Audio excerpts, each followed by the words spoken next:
Muhongo, Mheshimiwa Mariam Ditopile Mzuzuri ajiandae. Mheshimiwa Mwenyekiti, asante kwa kunipatia muda wa kuchangia.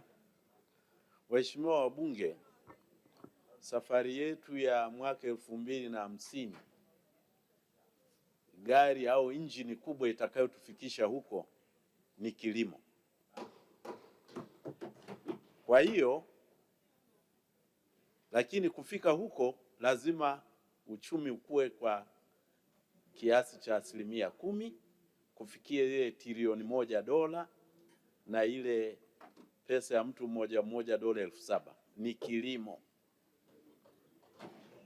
Kilimo, kama mnakumbuka, mwezi Februari nilitoa mchango wangu hapa nikasema kufanikiwa Vision 2050 kilimo kichangia 35% ya GDP, alafu gesi, uchumi wa gesi uchangia 25%, alafu uchumi wa madini 20% na utalii 15%. Sasa nitatoa mapendekezo, lakini kwanza nianze kwa kusema kwamba kwa niaba ya wananchi wa Msoma vijijini naiunga hii bajeti mkono. Kwanza, wizara inafanya vizuri na viongozi wa wizara mnafanya vizuri, na isitoshe tarehe 9 mwezi ujao tunaenda kumkabidhi mkandarasi mradi mkubwa ambao ulianzishwa na Mwalimu Nyerere mwaka 74. Tumekaa miaka 52 52 years. Mradi umesimama.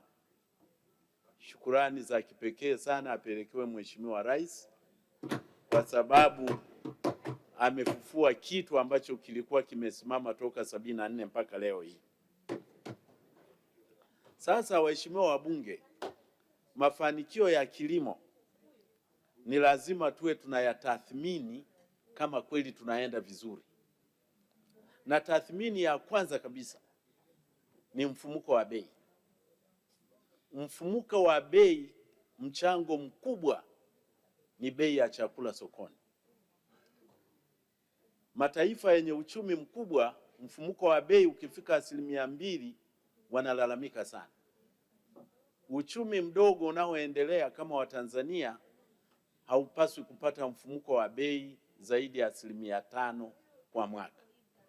Na sisi tunafanya vizuri, tuko chini ya 3.5%. Kwa hiyo pongezi kubwa sana Wizara ya Kilimo kwa sababu mmeweza kudhibiti mfumuko wa bei kwa kuhakikisha chakula kipo kingi cha kutosha. Kingine, kipimo cha mafanikio ya kilimo chetu ni food security. Tuna akiba ya chakula. NRFA inafanya vizuri, kwa hiyo inamaanisha wizara inafanya vizuri na serikali inafanya vizuri. Tathmini nyingine ni sera tulizojiwekea. Zipo za hapa nchini. Mimi nachukua za hizi kubwa kubwa kidogo. Ya kwanza ya AU mwaka 2003, Julai 2003, tuonana Maputo, wakakubaliana kwamba nchi za Kiafrika kwa kila mwaka angalau tutumie sio chini ya 10% ya bajeti ya taifa iende kwenye kilimo. Sasa bajeti aliyosoma Mheshimiwa Waziri ni trilioni 1.1 na ya mwaka jana ilikuwa trilioni 1.2. Sasa Rais, chukua bajeti hii tuliyosomewa na bajeti, je, tumefika 10%? Kila mtu atapata jibu lake. Sera ya pili vile vile ya AU 2014, Malabo Declaration, Equatorial Guinea. Marais walikaa wakasema tuongeze kasi kwenye ukuaji wa kilimo, uwezo ukakuwa kati ya 6% mpaka 10% kwa kila taifa. Halafu tuwekeze uwekezaji mkubwa. Hii public private partnership haikuanza leo, hata marais wetu walisema tuwekeze kwenye kilimo zaidi. Kigezo kingine ambacho ni muhimu cha UN SDGs, Sustainable Development Goals. Goal namba 2 inasema zero hunger by the year 2030. yaani dunia nzima ikifika mwaka 2030 pasiwe na njaa. Lakini tathmini imefanyika, dunia haijafanikiwa, kwa sababu mwaka jana karibu 23% ya wakazi wa duniani hapa walikuwa na misuko mikubwa sana ya upatikanaji wa chakula, ambayo imeongezeka kutoka 13% mwaka 2013. Kingine ni kwamba mwaka jana vijana watoto milioni 35.5 walikuwa na utapiamlo. Kwa hiyo hatujafanya vizuri. Haya yote ninayaweka, mwenyekiti, unilindie muda wangu, kwa sababu nakuja kutoa mapendekezo. Kwa nini ninaweka nguvu, tuweke nguvu kwenye kilimo cha mazao ya chakula, ndiko nakoelekea huko. Kwa hiyo binadamu, yani tuna mataifa yote duniani, ni taifa moja tu ambalo haliagizi chakula, linajitegemea. Binadamu anahitaji virutubisho 7 nutrients, virutubisho 7 kila binadamu, na nchi pekee ambayo haiagizi, hii ni ripoti imetoka mwaka huu, ni nchi ya Guyana, iko Latin America, kaskazini mwa Brazil. Guyana ndiko ilikuwa kwao Profesa Walter Rudney, kwa wale waliosoma kitabu chake.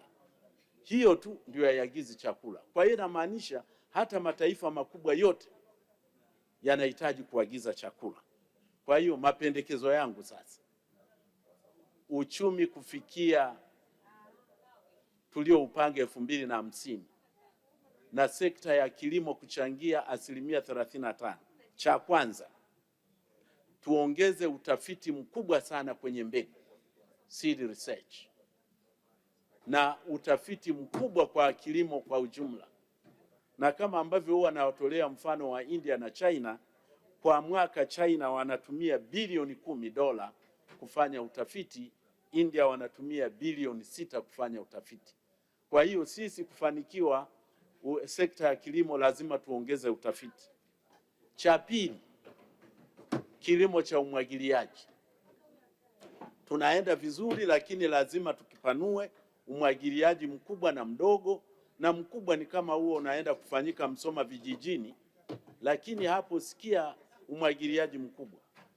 Lile bwawa langu la Bugwema, umwagiliaji wa Bugwema tunaoenda kumkabidhi mkandarasi tarehe 9 mwezi ujao, gharama yake ni bilioni 48 bilioni.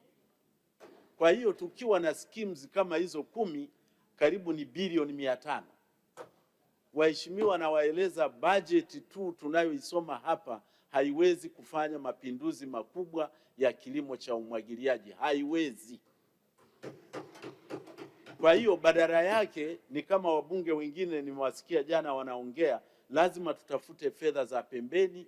Lakini mataifa yote, hata waliofanya kazi kwenye mashirika makubwa, wanajua kuna kitu kinaitwa extra budgetary funds.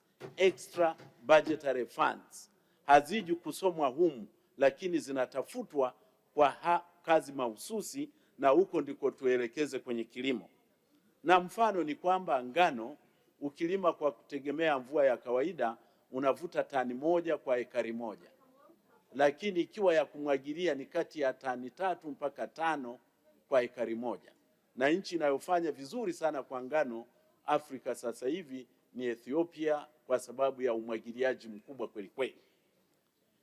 Pendekezo la 3, Tanzania lazima tuwe na viwanda vya zana za kilimo. Kilimo cha mkono cha jembe hakiwezi kutekeleza Vision 2050, haiwezekani. Hata cha mkokoteni lazima tuingie, na karibia kumalizia hapo, bado ya kwanza hiyo. John, ya kwanza ngapi? Asante. Nina time keep hapa, ya kwanza. Kwa hiyo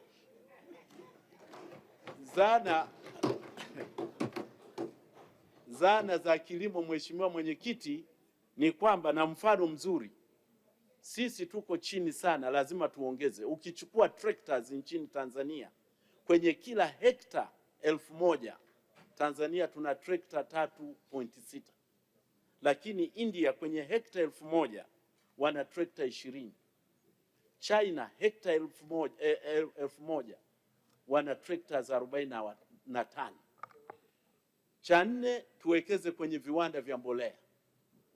Hii tumepiga hesabu kwa wale ambao ile urea, ile kiwanda tunachotaka kukijenga kutokana na gesi yetu, hesabu zimeshapigwa. Yaani TCF moja, 1 trillion cubic feet of natural gas, inaweza ikazalisha tani, inazalisha tani milioni 8 za urea, tani 28 milioni za urea. Kwa hiyo tuna gesi ya kutosha, hatuna sababu kwa nini tusiwe na viwanda vya mbolea. Na hii ni kwamba Watanzania tunatumia mbolea kwa kiasi cha chini sana, tunatumia wastani wa kilo 20 kwa hekta moja, lakini wataalamu wa kilimo na FAO inasema angalau tutumie kilo 50 kwa heka moja. Na mwisho, natoa maoteo ya biashara duniani. Kwa nini tuende kwenye mazao? Hili ndio la mwisho sasa. Maoteo, soko la dunia. Kwa hiyo hakuna kusema kwamba hatuna masoko, dunia nzima ni soko. Mwaka 2030 tutakuwa watu milioni 8.5 duniani. Mahitaji ya chakula yanapaswa kuongezeka kwa pasenti kati ya 30 na 40 ya uzalishaji wa sasa. Mwaka 2050 tutakuwa watu duniani bilioni 9.7. Mahitaji ya chakula yataongezeka kwa asilimia kati ya 50 na 70 ya uzalishaji wa sasa. Kwa hiyo dunia inahitaji chakula na Tanzania tuwekeze kwenye chakula. Na thamani ya masoko nayo itaongezeka, ndio pointi ya mwisho hii. Mwaka 2033, kwa nini tulime mpunga mwingi? Mwaka 2033 thamani ya soko la mchele au mpunga duniani litakuwa la bilioni 392, na watu duniani asilimia 50 ya wakazi wa dunia hii wanatumia mchele, mpunga utakavyoita, kama chakula kikuu.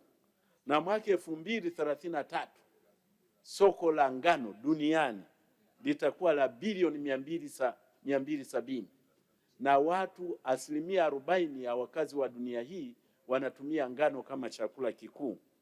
Hata kahawa, mikoa inayolima kahawa, soko la dunia mwaka 2034 kahawa itakuwa na thamani ya bilioni 380, na wale wa maua ifikapo mwaka 2030 soko la dunia litakuwa na thamani ya bilioni 52. Kwa hiyo nadhani waheshimiwa wabunge, nimeweza kuwashawishi kwa nini tujikite sana kwenye kilimo cha chakula kwa ajili yetu na kwa ajili ya dunia. Asante mwenyekiti. Asante sana.